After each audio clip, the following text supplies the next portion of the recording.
Hola, hola, buen día, ¿todo bien? ¿Me escucha? Buen día, doctor. Buenos días, doctor. Muy bien, vamos a comenzar entonces la clase de fisiología y vamos a seguir avanzando porque ya yo creo que unas 2 clases más ya vamos a marcar vamos a terminar el temario del primer parcial y vamos a marcar la fecha del examen, ¿ah? Entonces vamos a ir esto es lo que nos toca ahora, 6.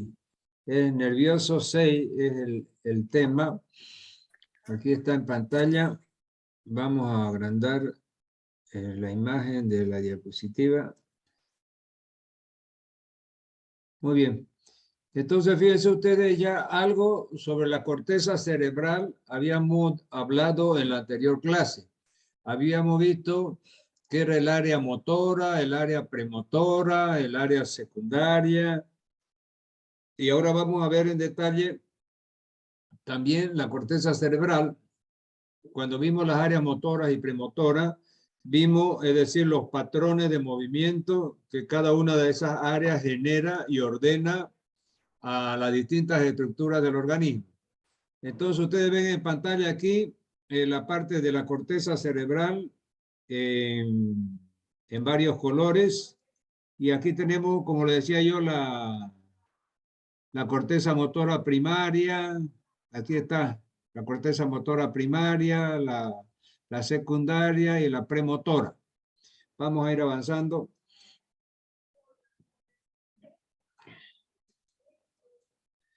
Tipos de neurona de la corteza cerebral. Así como vimos, es decir, toda la estructura de la médula espinal, los tipos de neuronas que tenía, y habíamos visto que la médula espinal tenía, por ejemplo, 2 tipos de motoneuronas. Tenía las motoneuronas alfa, que inervaban el uso muscular. Teníamos las motoneuronas gamma, que inervaban las fibras del uso muscular. Aquí, y tenemos en la médula espinal también teníamos las interneuronas, que eran 30 veces más en número, 30 veces superior en número que las motoneuronas alfa y que las motoneuronas gamma. Muy bien, ahora vamos a ver los tipos de neuronas que existen en la corteza cerebral. Voy a poner mi apuntador aquí para ir señalándole. Entonces son 3 tipos de neuronas que existen en la corteza cerebral. ¿Ya? Es decir, las granulares, las neuronas granulares, las fusiformes y las piramidales. ¿Ya? Y cada una de ellas tiene, a ver, Carla Concepción Suárez, cierre el micrófono, por favor. Ya está cerrado. Pero no quiero que suceda más eso, ¿ya? Porque me interrumpen y odio que me interrumpan la clase. Bueno, entonces le decía yo de que los tipos de neuronas en la corteza cerebral están agregadas en tres capas. En las granulares, en la capa granulosa, la fusiforme, en la capa fusiforme y las piramidales también en la capa donde están localizadas las piramidales. Entonces, si ustedes ven de la superficie hacia la profundidad, fíjense que aquí tenemos la capa granulosa, donde están las granulares, la verdad después tenemos la fusiforme y después más las piramidales. Sigamos. Aquí nuevamente un corte. Fíjense que las capas de la corteza cerebral básicamente son 4, la más importante. Voy a poner otra vez mi apuntador para que ustedes no se pierdan porque esto es anatomía pura.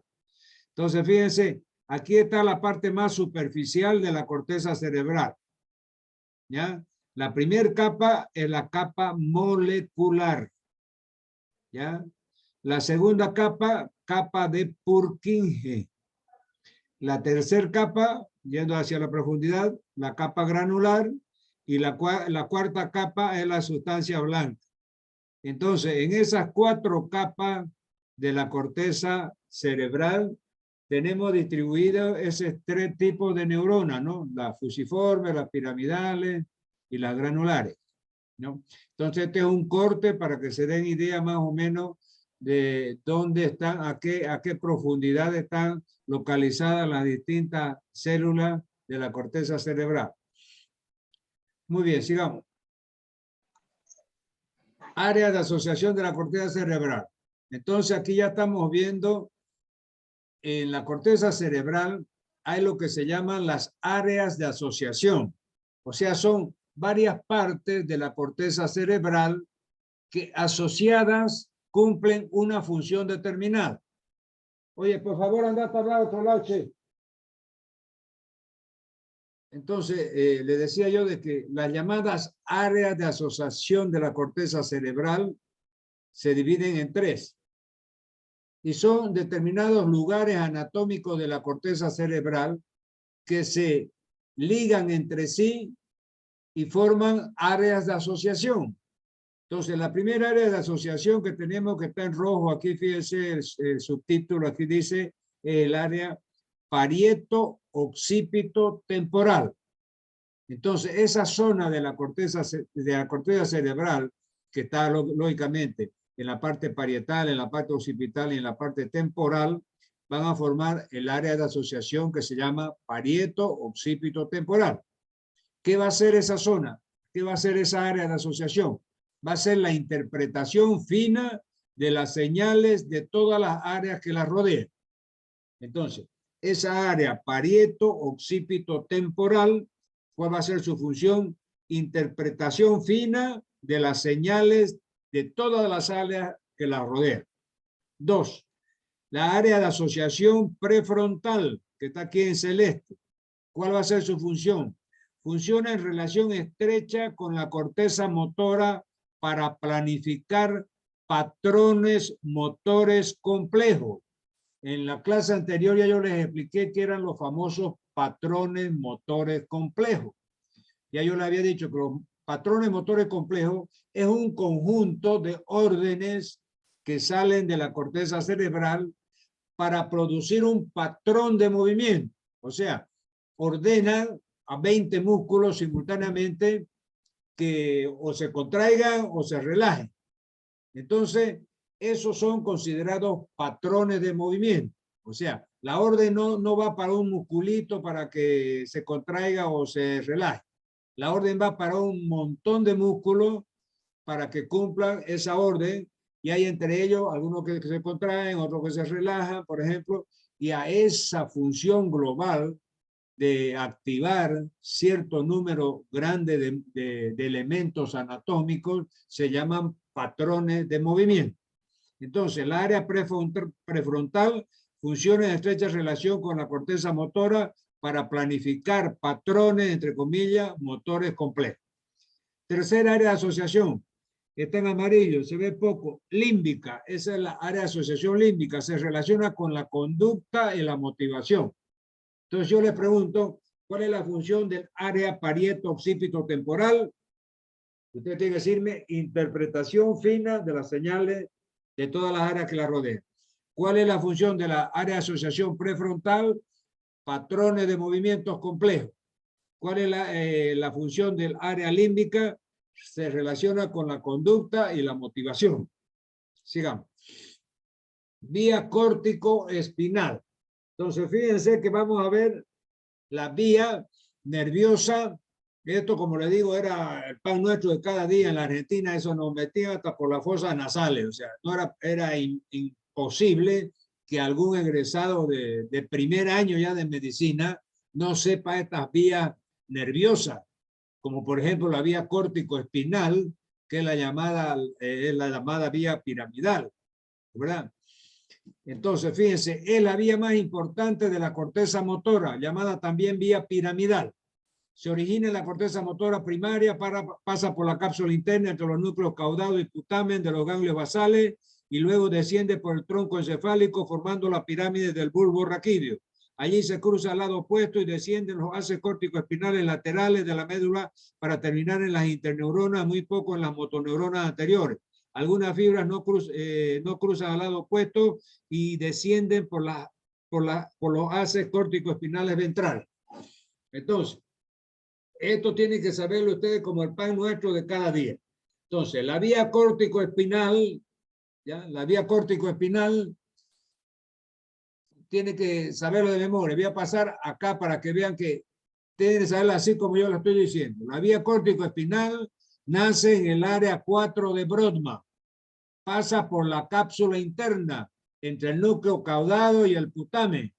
Va desciendo por el tronco cerebral y a nivel del bulbo raquídeo se produce lo que se llama la decusación de las pirámides y hay haces laterales que bajan por el lado opuesto y hay haces ventrales que bajan por el mismo lado. Entonces, vamos a ver en la figura cómo tiene que aprendérsela. Entonces, fíjense ustedes, yo voy a poner mi apuntador aquí y aquí comienza, área 4 de Brodmann.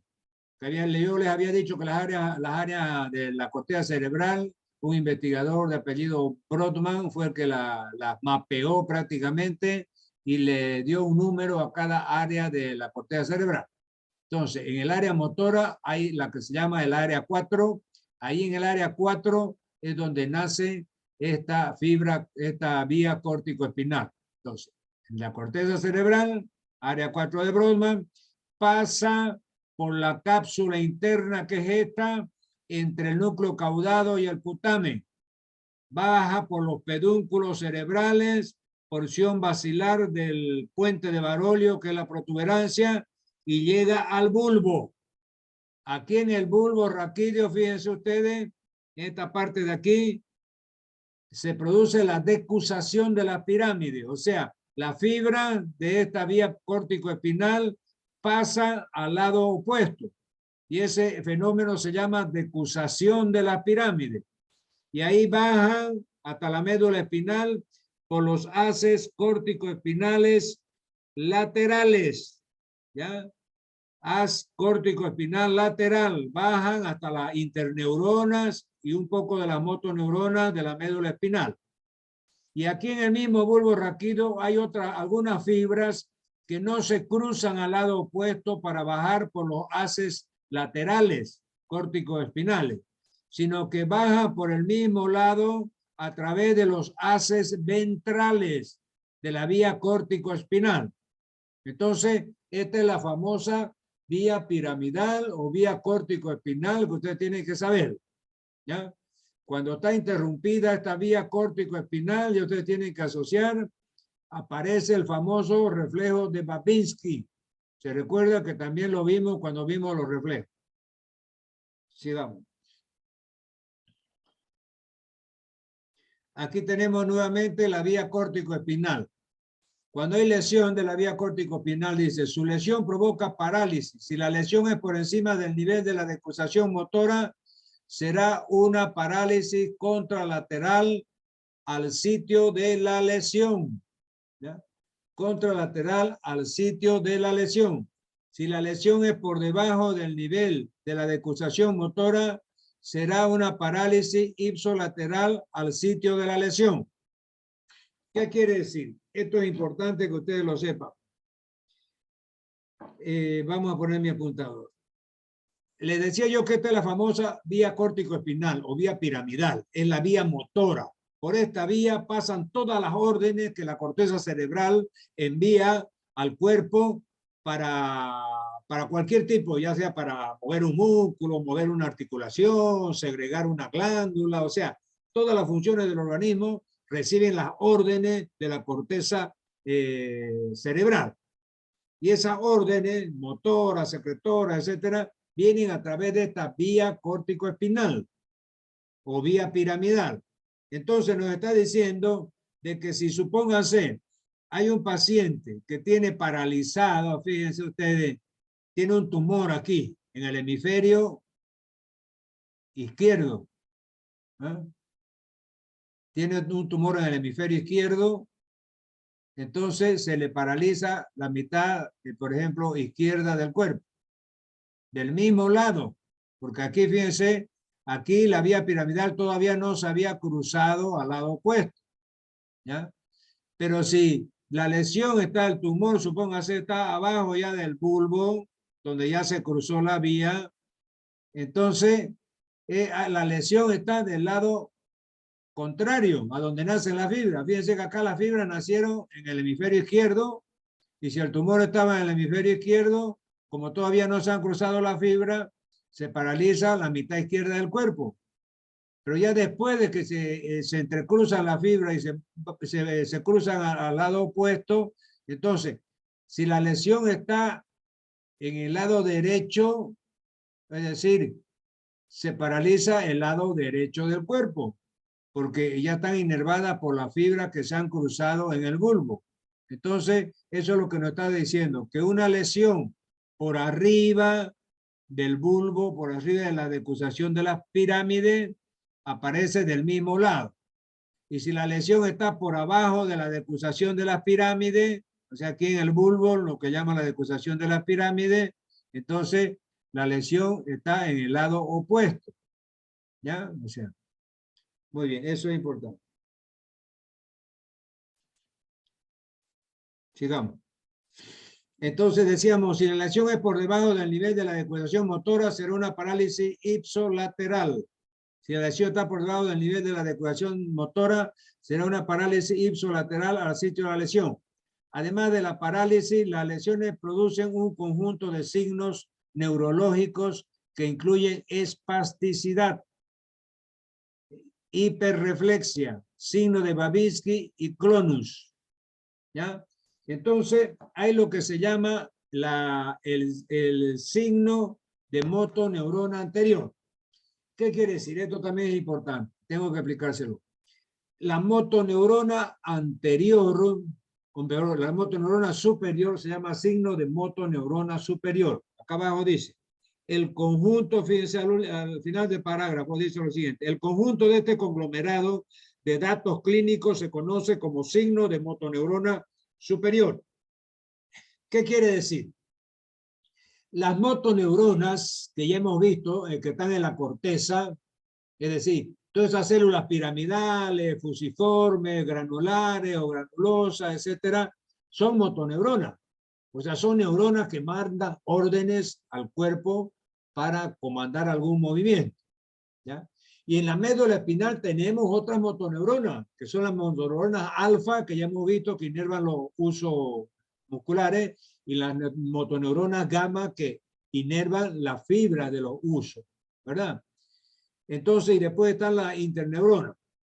Entonces, cuando viene la orden de la corteza motora, la orden va a la motoneurona o alfa o gamma de la médula para que se produzca el movimiento, etcétera, en el cuerpo, ¿no? Entonces, la motoneurona que está arriba en la corteza se llama motoneurona superior, y la que está abajo en la médula se llama motoneurona inferior. Entonces, ¿cuál es la función de la motoneurona de la corteza? La superior es frenar, inhibir a la motoneurona inferior, o sea, la segunda motoneurona, ¿no? La primera es la superior y la otra sería la segunda, la inferior. Por eso se llama superior, inferior. Entonces, la función de la motoneurona superior que está en la corteza es inhibir, frenar, o sea, para que no se dispare la motoneurona de la médula. La motoneurona de la corteza la va frenando, la va frenando para que no se dispare y actúe por su cuenta, ¿no?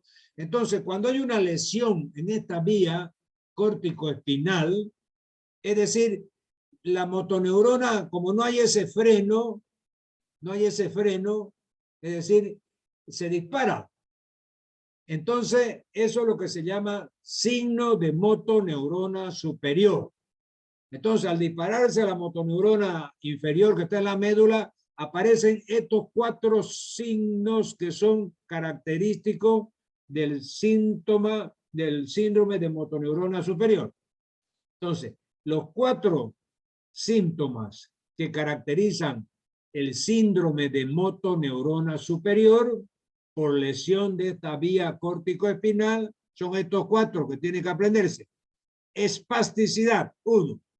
Hiperreflexia, 2. 3. Signo de Babinski positivo. Y 4. Clonus. Clonus son un temblor que aparece, un temblor fino en las manos que aparece. Entonces, espasticidad es cuando el músculo se está entró en espasmo. espasmo muscular, es decir, el músculo quedó semicontraído y eso es espasticidad. Segundo, hiperreflexia, o sea, los reflejos están súper activos, o sea, hay un aumento de la intensidad de los reflejos, eso se llama hiperreflexia. Tercero, el signo de Babinski, que ya lo vimos, que era cuando se toma el reflejo plantar, en vez de flexionarse los dedos como debería ser, se hiperextienden y se abren en abanico, y ese era el famoso reflejo de Babinski, o signo de Babinski, que es patológico. Y cuarto, el clonus, que son temblores finos en las manos. Entonces acá tenemos el dibujo, fíjense, aquí voy a poner otra vez mi apuntador. A ver, aquí está. Tenemos motoneurona superior, fíjense, motoneurona inferior en la médula y músculo esquelético. Entonces la motoneurona superior está en la corteza cerebral. La motoneurona inferior está en la médula.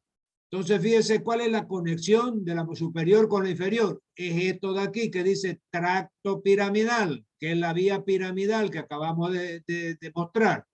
Entonces, la orden viene a la motoneurona superior a través de la vía piramidal para que la motoneurona inferior ejecute esa orden a través de los músculos esqueléticos. Entonces, la motoneurona superior dice: señora motoneurona inferior, por favor, haga que se contraiga el músculo cuádriceps. Entonces, llega la orden por la vía córtico-espinal y esta motoneurona inferior activa su motoneurona alfa y el uso muscular del cuádriceps se contrae. Entonces, fíjense que de la motoneurona superior a la motoneurona inferior viene la orden a través de la vía piramidal. De la motoneurona inferior al músculo esquelético viene la orden a través del nervio motor. Hay el nervio motor respectivo en todos los distintos segmentos de la médula espinal. ¿La verdad? Vías motores auxiliares, vías descendentes desde el tronco encefálico. Eso ya es accesorio. Entonces lo importante es esa gradación y esa secuencia que existe en las órdenes motoras. Sigamos. Corteza, vamos a ver entonces ahora, corteza motora primaria y haz córtico espinal. Aquí está, corteza motora primaria y haz córtico espinal. La corteza motora se divide en tres áreas: corteza motora primaria, área premotora y área motora suplementaria.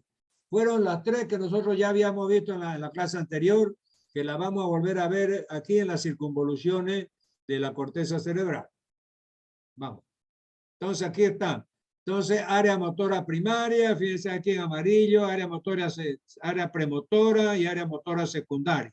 Entonces son estas tres circunvoluciones que están aquí, en amarillo, medio naranja, en verdecito, y esta otra que está pegada a esta es un color un verde más clarito. Entonces esas son las tres áreas: área motora primaria, secundaria. Aquí está, vamos a ver el área 4 de Brodmann. Se localiza en la primera circunvolución de los lóbulos frontales. La excitación de una sola motoneurona cortical excita de ordinario un movimiento concreto en lugar de un solo músculo específico. Estimula un patrón de diferentes músculos. Lo que yo les decía, ya lo hemos repetido 500.000 veces. Entonces, esta área motora primaria, su función es estimular y mandar órdenes para conseguir patrones, entre comillas, patrones de movimiento. O sea, manda órdenes para varios músculos al mismo tiempo. Después tenemos esta otra área premotora. Se localiza justo anterior a la corteza primaria, o sea, están pegadas. Una es la amarilla, la otra es la verde. Las señales nerviosas generadas en el área premotora producen patrones de movimiento mucho más complejos que los de la corteza motora primaria. Eso ya lo vimos, lo repetimos exactamente como está aquí, de que el área premotora producía patrones de movimiento mucho más complejos que la área motora primaria. Sigamos. Y la área motora suplementaria, si ustedes se recuerdan, era aquella de los movimientos de aprehensión que yo le di del monito ese que sube la palmera y que era un resquicio de la herencia atávica que tenemos de nuestros predecesores y que por eso es que Carlos Darwin en su teoría de la evolución que dice que el hombre, la raza humana, proviene de los simios, de los monos, es justamente por este elemento que ya yo les comentaba a ustedes. La área motora suplementaria se localiza en la cisura longitudinal. Las contracciones desencadenadas por esta área a menudo son bilaterales en lugar de unilaterales. Ejemplo, movimiento de aprehensión con ambas manos, rudimentario del hecho de trepar. Entonces yo le decía que los monitos cuando trepan, y nosotros cuando éramos muchachos los invitábamos y nos subíamos a la palmera a sacar totaíces maduros de la punta de la palmera, de los racimos de los totaíces, palmeras altas, ¿no? Con el peligro de caerse. Bueno, sigamos. Control del movimiento voluntario por el sistema piramidal. Podemos concluir señalando que el sistema piramidal realiza el control de todo el movimiento voluntario a través de un proceso de inhibición de motoneurona o a través de un proceso de estimulación de motoneurona. ¿Podría esto explicar por qué cuando hay una lesión de motoneurona superior en una primera etapa tenemos una parálisis espástica debido a que se libera la motoneurona inferior del control de la motoneurona superior, haciendo que la persona se ponga rígida y aumentan los reflejos tendinosos, que era la hiperreflexia? Entonces el sistema piramidal actúa inhibiendo o facilitando la acción de la motoneurona que se encuentra en el cuerno ventral de la médula. Tanto el tracto córtico espinal lateral como el anterior participan en el control de la motoneurona inferior. Entonces fíjense que aquí nos ha resumido todo lo que hemos hablado anteriormente. Cómo es que actúa la motoneurona superior sobre la motoneurona inferior. Y cuando tenemos el síndrome de motoneurona superior, que es cuando por alguna lesión se corta, se rompe esa vía piramidal. Entonces, cuando hay lesión de la vía piramidal, se presenta este síndrome de motoneurona superior, que está formado por espasticidad, hiperreflexia, clonus y Babinski, ¿no? Entonces, ya eso ha quedado más que explicado. Sigamos. Vía piramidal nuevamente. Entonces yo le puedo preguntar, tiene que saberlo como el pan nuestro. ¿Cómo se, dígame, y esto también yo lo pregunto en la clase, en el examen final práctico. Entonces ahí tienen que decirme, la vía piramidal comienza el área 4 de Brodmann, pasa por la cápsula interna entre el núcleo putamen y el caudado, baja por el tronco cerebral, va a la protuberancia, de la protuberancia va al bulbo, en el bulbo se cruza al lado opuesto, eso se llama decusación de la pirámide. Al pasarse al lado opuesto, bajan por los haces laterales de la médula espinal. Y hay unos pocos haces que bajan por la parte ventral y son los haces ventrales córtico-espinales. Entonces, esa es la famosa vía piramidal que nuevamente está aquí. Aquí, característica del tronco encefálico, se encuentra dividido en tres estructuras del tronco encefálico. Primero, el mesencéfalo. Esto es anatomía pura, por eso vamos rápido. Segundo, la protuberancia. Tercero, el bulbo raquídeo. Entonces, fíjense que estos tres elementos de anatomía, tengo que enseñar la anatomía también, estos tres elementos de la anatomía son considerados el tronco encefálico. Mesencéfalo, protuberancia y bulbo raquídeo. Sigamos. Función del tronco encefálico. El tronco encefálico está formado por el bulbo raquídeo, la protuberancia y el mesencéfalo. Se trata de una extensión de la médula espinal en la cavidad craneal. Sigamos. Aquí está nuevamente el tronco encefálico también de otro perfil, de otro ángulo. Entonces, ya hemos visto protuberancia, bulbo y tronco encefálico. Mesencéfalo. ¿Qué es el mesencéfalo? Está formado por los pedúnculos cerebrales que conducen impulsos desde la corteza cerebral hacia la corteza cerebral. O sea, hay impulsos que van hacia la corteza y salen de la corteza. Esa es la función del mesencéfalo. Se ubica en una zona llamada zona basilar. Ahí en esa zona basilar, que anatómicamente se llama zona basilar, está localizado el mesencéfalo, dividida en sustancias negras que rodean las neuronas, evitando la transmisión equivocada de los movimientos. Su lesión causa enfermedad de Parkinson. Entonces, fíjense que en la enfermedad de Parkinson hay una lesión, ya hay problema en esta zona basilar del mesencéfalo, ¿ya? Además de muchas otras cosas que no vamos a ver ahora, ¿verdad? Pero hay esa lesión en la zona basilar que produce la rigidez y el temblor en los parkinsonianos. Muy bien. Tubérculo cuadrigémino, otro elemento del mesencéfalo. Información visual y auditiva. Son 4 tubérculos cuadrigéminos. 2 superiores que reciben información de la retina y la corteza cerebral y 2 inferiores que tienen la función de audición. 3. Acueducto de Silvio es el otro elemento del mesencéfalo. Conexión del tercer ventrículo con el cuarto ventrículo. Entonces eso ya nos lo metían también hasta por los oídos a nosotros en anatomía. El acueducto de Silvio es el que conecta el tercer ventrículo con el cuarto ventrículo del cerebro. Los tubérculos cuadrigéminos son 4. Los 2 superiores reciben información de la retina y de la corteza cerebral y los 2 inferiores es para la audición. Sigamos. Protuberancia anular. La protuberancia anular es protuberancia, se la conoce más como protuberancia, pero si quiere decir el nombre completo es protuberancia anular. Así está en los libros de anatomía, ¿no? Tanto de Rubier como el Testis. Se ubica entre el mesencéfalo y el bulbo raquídeo. Tiene la función de conectar el bulbo raquídeo con los hemisferios cerebrales a través de los pedúnculos cerebelosos. Son fibras nerviosas blancas las que tiene la protuberancia.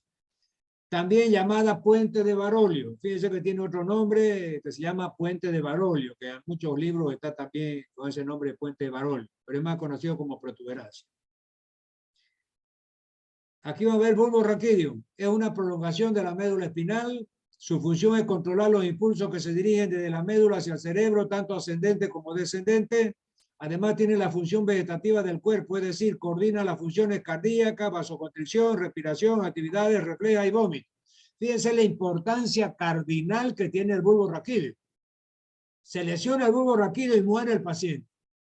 Es uno de los órganos principalísimos del control de la vida prácticamente. Porque ahí están localizados el centro vasomotor que controla la presión, la parte cardíaca, el centro respiratorio que controla la respiración. Entonces, cuando se destruyen, es decir, hay una lesión grave a nivel del bulbo, difícilmente el paciente sobrevive. Por eso dice aquí, además tiene la función vegetativa del cuerpo, es decir, coordina las funciones cardíacas, de vasoconstricción, de respiración y actividades reflejas como el vómito.